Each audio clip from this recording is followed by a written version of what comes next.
చూడము దాన్ని దేవుడు నీకు అనుగ్రహిస్తారు, నీవు పలికిన దాన్ని దేవుడు నీకు అనుగ్రహిస్తారు.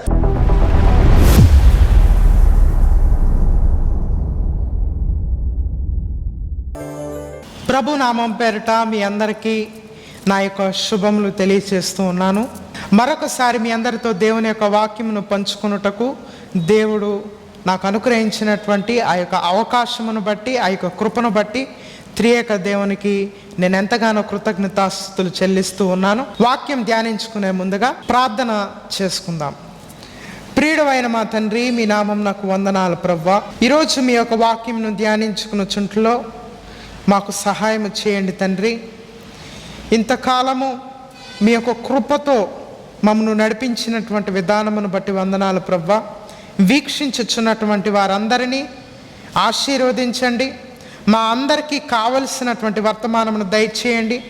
నన్ను మీ సిలువ చాటున మరుగుపరుచుకుని మాట్లాడించమని యేసు నామంలో అడుగుచున్నాము తండ్రి, ఆమెన్.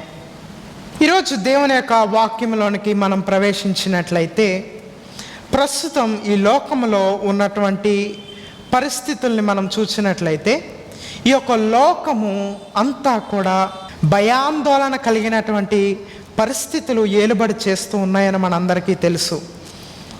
ఈ యొక్క ప్రపంచం అంతా కూడా భయముతో, వేదనతో, మరణాలతో, సమస్యలతో, ఇరుకు ఇబ్బందులతో నింపబడినటువంటి పరిస్థితి మనందరికీ తెలుసు. ఈరోజు దేవుడు మనతో ఏమి మాట్లాడినై ఉన్నారు, దేవుని యొక్క వాక్కు మనకి ఏమి సెలవిచ్చుచున్నది అనేటువంటి విషయాన్ని మనం చూస్తే, యెషయా గ్రంథం 60వ అధ్యాయము 2వ వచనం మనం చదువుకుందాం. చూడుము, భూమిని చీకటి కమ్ముచున్నది, కటిక చీకటి జనములను కమ్ముచున్నది. ప్రియ క్రైస్తవ బిడ్డలారా, ఈ లేఖన భాగంలో మనం చూసినట్లయితే తండ్రి అయినటువంటి యెహోవా ప్రవక్త అయినటువంటి యెషయాతో తెలియపరుస్తూ ఉన్నారు. చూడుము, భూమిని చీకటి కమ్ముచున్నది, కటిక చీకటి. సాధారణంగా చీకటిని మనము ఈ లోకంలో ఏదైనా అవినీతి కానీ, లేకపోతే సమస్యలు కానీ, వ్యాధులను కానీ ఇండికేట్ చేయడానికి మనం వాడుతూ ఉంటాం. ప్రస్తుతం ఈ యొక్క లోకంలో ఉన్నటువంటి పరిస్థితులను మనం చూస్తే, ఈ యొక్క లోకమంతా కూడా చీకటితో నింపబడి ఉన్నది, మరణముతో నింపబడి ఉన్నది, వేదనలతో నింపబడి ఉన్నది. ప్రతి ఒక్కరి జీవితంలో ఏదో ఒక సమస్య, ఏదో ఒక వ్యాధి, ఏదో ఒక కష్టము ఏలుబడి చేస్తున్నటువంటి రోజుల్లో మనం జీవిస్తూ ఉన్నాం.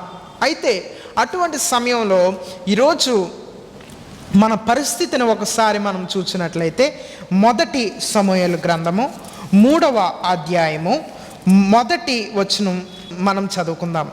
ఆ దినములలో యెహోవా వాక్కు ప్రత్యక్షమగుట అరుదు, ప్రత్యక్షము తరచుగా తటస్థించుట లేదు. ఈ లేఖన భాగాన్ని మనం చూసినట్లయితే, దేవుని సేవకుడైనటువంటి ప్రవక్త అయినటువంటి సమూయేలు చిన్ననాటిలో దేవుని యొక్క మందిరంలో విడవబడినటువంటి రోజుల్లో, ఆ దినములలో దేవుని యొక్క వాక్యము అరుదుగా మనం చూడగలం. ఇంగ్లీష్ బైబిల్లో మనం చూసినట్లయితే గాడ్స్ వర్డ్ రేర్గా దొరికేటువంటి రోజులుగా మనం చూడగలం. రెండవదిగా గాడ్స్ విజన్ కూడా రేర్గా ఉన్నటువంటి దినములుగా మనం చూడగలం. ప్రియ క్రైస్తవ బిడ్డలారా, చీకటితో నింపబడినటువంటి ఈ యొక్క లోకంలో మనం జీవిస్తూ ఉన్నాం.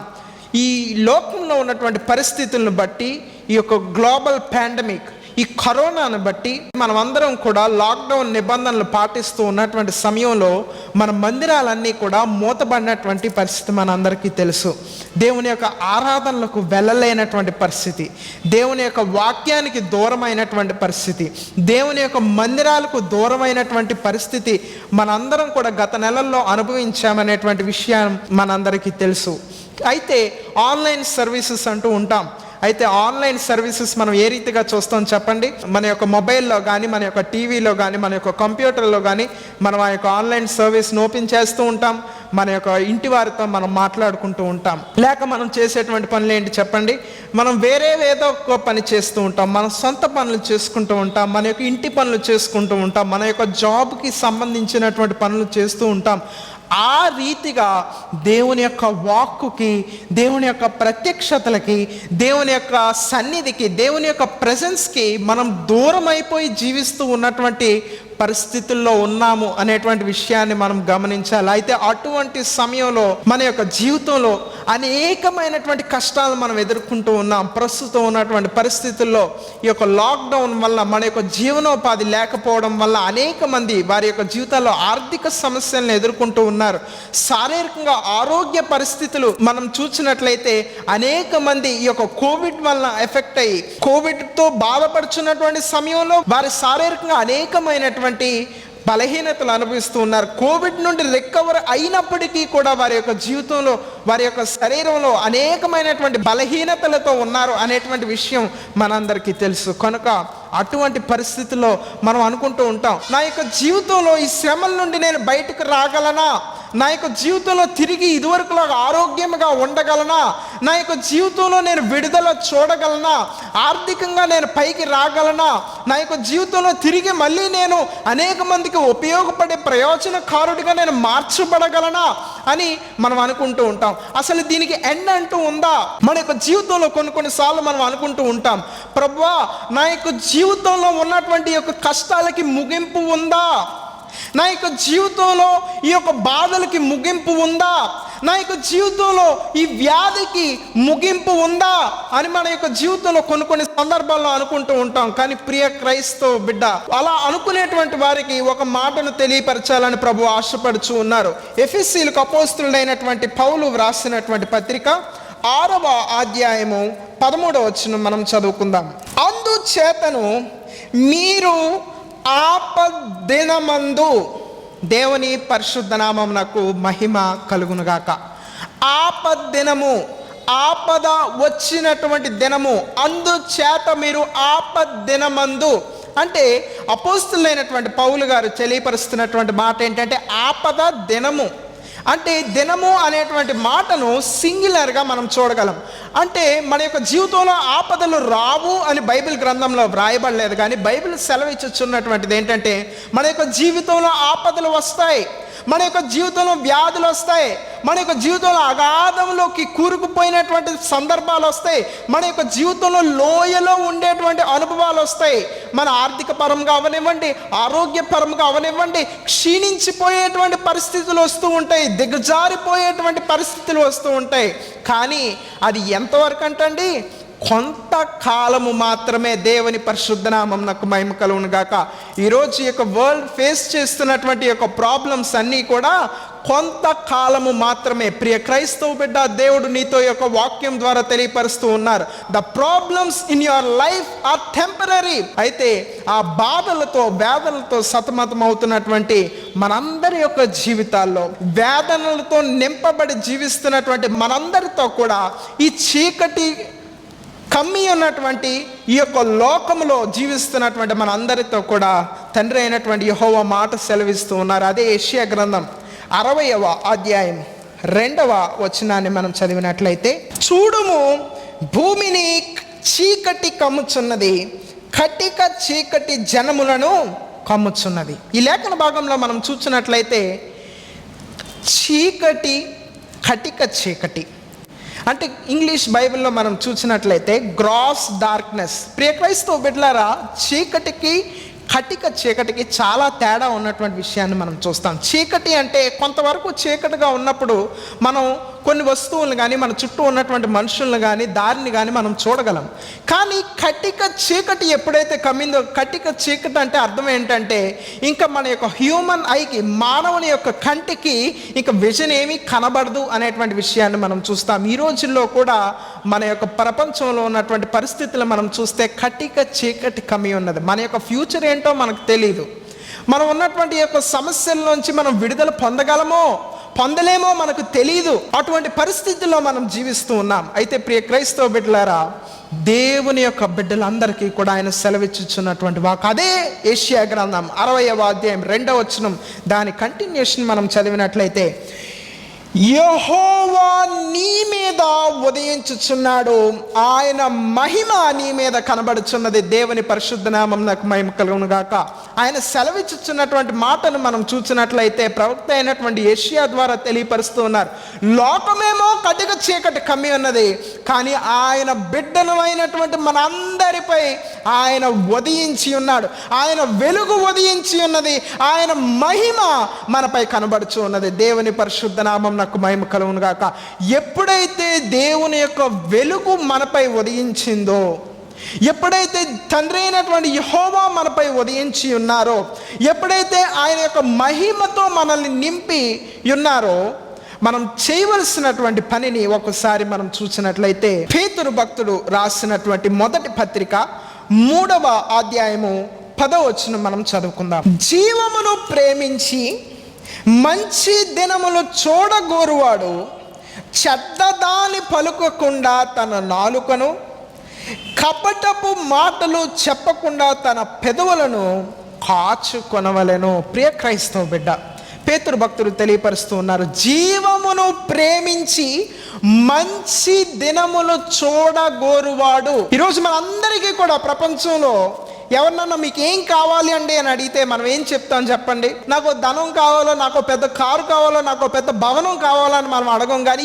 కరోనా పోయి ఈ మంచి దినాలు ఉంటే చాలండి, ప్రపంచానికి తిరిగి మునుపటిలాగా మంచి రోజులు వస్తే చాలండి అని మనం అంటూ ఉంటాం.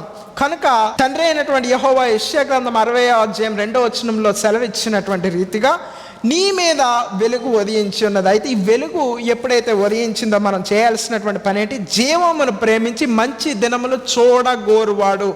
అంటే ఈ యొక్క వాక్యం ద్వారా దేవుడు మనకి తెలియపరుస్తున్నటువంటి మాట ఏంటంటే, మనము జీవమును ప్రేమించి మంచి దినాలని మనం చూడవలసినటువంటి వారమై ఉన్నాం. ఫిజికల్గా మంచి దినాలను చూసే ముందు మనం ఏం చేయాలంటే, ఆత్మీయంగా మన యొక్క నేత్రాలను తెరిచి మంచి దినాలను మనం ఆత్మీయ దృష్టితో మొట్టమొదటిగా మనం చూడవలసినటువంటి వారమై ఉన్నాం. దేవుని పరిశుద్ధ నామం నాకు మహిమ కలుగును గాక. ప్రియ క్రైస్తవ బిడ్డలారా, లోక పరిస్థితిని మనం ఇందాక చదివాం. చీకటి కమ్మి ఉన్నదంటే చీకటిలో మన యొక్క విజన్ మనకు, కటిక చీకటిలో మన యొక్క విజన్ మనకు కనబడదని మనం చూసాం. కనుక అలాగే ఆత్మీయంగా కూడా మొదటి సమూయేలు గ్రంథంలో మనం చూసాం, మన ఆత్మీయ నేత్రాలు మూయబడడం ద్వారా దేవుని యొక్క వాక్కును మనం చూడలేకపోతున్నాం, దేవుని యొక్క ప్రత్యక్షతను మనం చూడలేకపోతున్నాం అనేటువంటి విషయాన్ని మనం చూసాం. అయితే తండ్రి అయినటువంటి యెహోవా తెలియపరుస్తున్నారు, లోకమంతా ఎటువంటి పరిస్థితులు ఉన్నప్పటికీ పర్లేదు, లోకమంతా చీకటి ఏలుబడి చేస్తున్నప్పటికీ పర్లేదు, నా యొక్క వెలుగును మీపై ఉంచాను, నా యొక్క మహిమను నీపై ఉంచాను. ఆ వెలుగులో మనం ఆత్మీయంగా చేయాల్సినటువంటి పని ఏంటంటే మంచి దినములను మనం చూడాలి. ఇందాక మనం అపోస్తులైనటువంటి పౌలు గారు రాసినటువంటి పత్రికలో మనం చూసాం, ఆపదినము అని సింగులర్గా మనం చూసాం. ఇక్కడ మనం చూసినట్లయితే మంచి దినములు. దేవుని పరిశుద్ధ నామం నాకు మహిమ కలుగును గాక. నీ జీవితంలో ఫెయిల్యూర్ అవని, వ్యాధి అవని, ఇరుకు ఇబ్బందులు అవని, అప్పులు అవని, ఏ సమస్య అయినప్పటికీ కూడా టెంపరీ అని మనం చూసాం. అయితే మన యొక్క జీవితంలో ఉండేటువంటి డెలివరెన్స్ అవని, బ్లెస్సింగ్ అవనివ్వండి, సక్సెస్ అవనివ్వండి, అది ఫర్ ఎవర్గా మనం చూడగలం. దేవుని పరిశుద్ధ నామం నాకు మహిమ కలుగును గాక. కనుక ఇక్కడ మనం చూసాం మంచి దినాలు. ప్రియ క్రైస్తవ బిడ్డ, మంచి దినాలు ముందున్నాయి. మంచి దినాలని దేవుడు మనందరికీ అనుగ్రహించాలని ఆశపడుచు ఉన్నారు. అయితే దైవ గ్రంథంలో ఒక భక్తుడిని మీ ముందు ఉంచాలని ఆశపడుచు ఉన్నాను. విశ్వాసులకు తండ్రి అయినటువంటి అబ్రహామును మనం చూసినట్లయితే ఆయన అన్యుడిగా ఉన్నప్పుడు, అబ్రాముగా ఉన్నప్పుడు ఆదికాండం 12వ అధ్యాయంలో తండ్రి అయినటువంటి యెహోవా ఆయనను పిలిచినటువంటి స్థితిని మనం చూస్తాం. పిలిచిన తర్వాత ఆయనకి ఇచ్చినటువంటి వాగ్దానాన్ని మనం చూసినట్లయితే ఆదికాండం 13వ అధ్యాయము 15వ వచనం మనం చదువుకుందాం.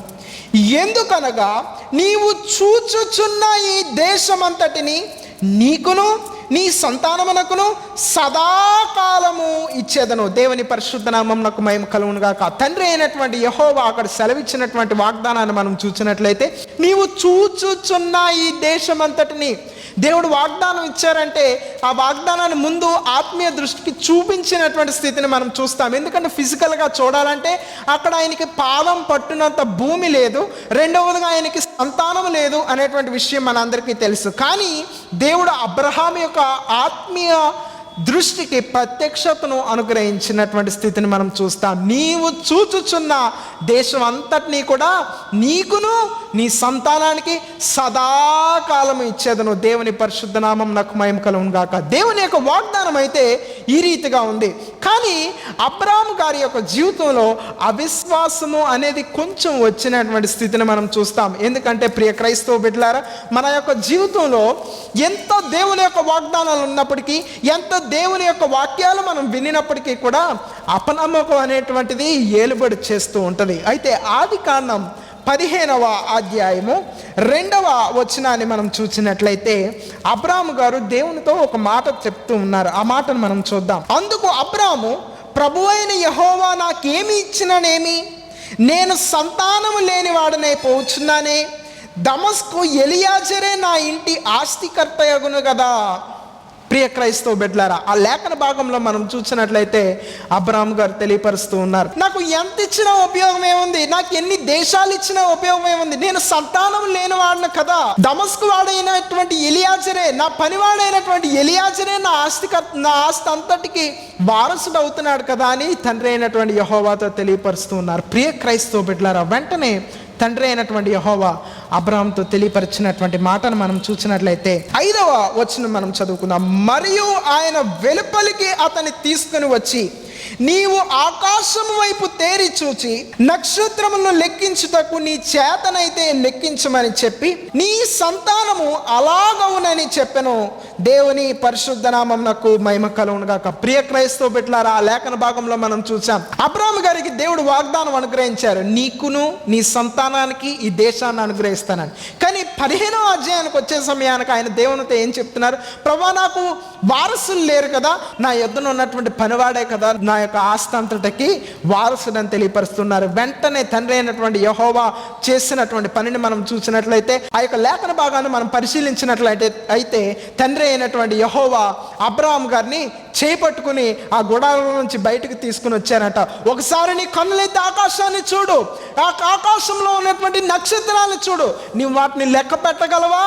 నీవు లెక్క పెట్టలేవు. అంటే నీ సంతానాన్ని కూడా నేను ఆ రీతిగా అభివృద్ధి పరుస్తాను. దేవుని పరిశుద్ధ నామమునకు మహిమ కలుగును గాక. తర్వాత అధ్యాయంలో మనం చూసినట్లయితే అబ్రాహాము యొక్క పేరును అబ్రాహాము నుండి అబ్రహాముగా మార్చినటువంటి స్థితిని మనం చూస్తాం. అబ్రహాము అనేటువంటి మాటకు హెబ్రీ భాషలో ఫాదర్ ఆఫ్ మెనీ నేషన్స్ అని అర్థం, అనేక జనములకు తండ్రి అని అర్థం అని మన అందరికీ తెలుసు. కనుక ప్రియ క్రైస్తవ బిడ్డలారా, ఆ రోజు నుండి కూడా అబ్రహాము గారిని ఎవరన్నా కలిసి మీ పేరేంటని అడిగితే ఏమని చెప్పాలి చెప్పండి?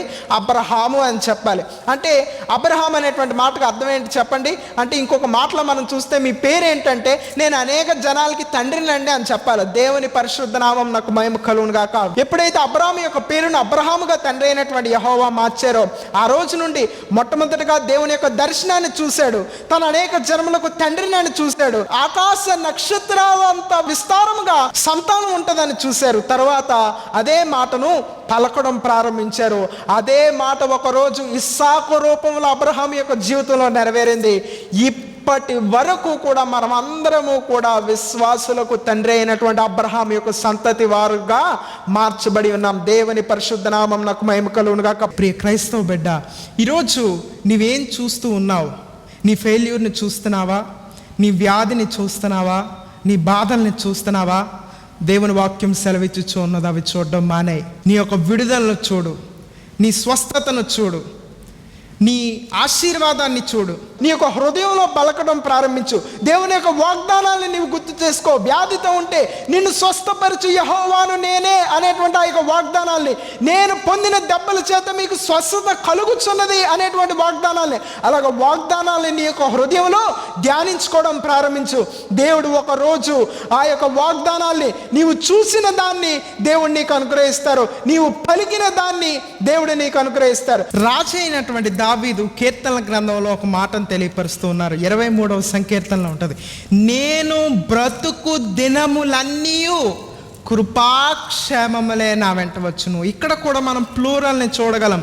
దినములు, దేవుని పరిశుద్ధ నామం నాకు మహిమ కలుగును గాక. Surely goodness and mercy shall follow me all the days of my life.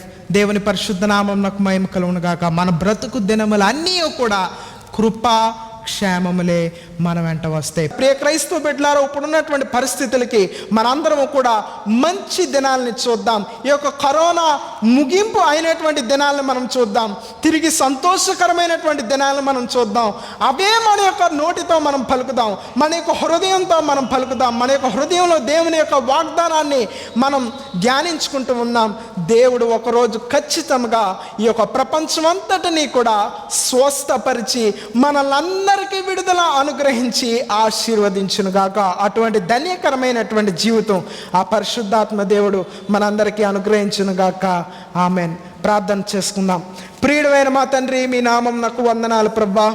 ఇప్పటి వరకు మీ యొక్క వాక్యమును ధ్యానించుకున్నటకు మాకు ఇచ్చిన ఈ సమయాన్ని బట్టి మీకు వందనాలు తండ్రి. వీక్షించుచున్నటువంటి ప్రతి వారి జీవితంలో మీ యొక్క కార్యాలను జరిగించమని అడుగుచున్నాం ప్రభా. వారందరి జీవితాల్లో ప్రభా ప్రతి విధమైనటువంటి వ్యాధి నుండి, సమస్య నుండి విడుదల దయచేయమని అడుగుచున్నాం ప్రభా.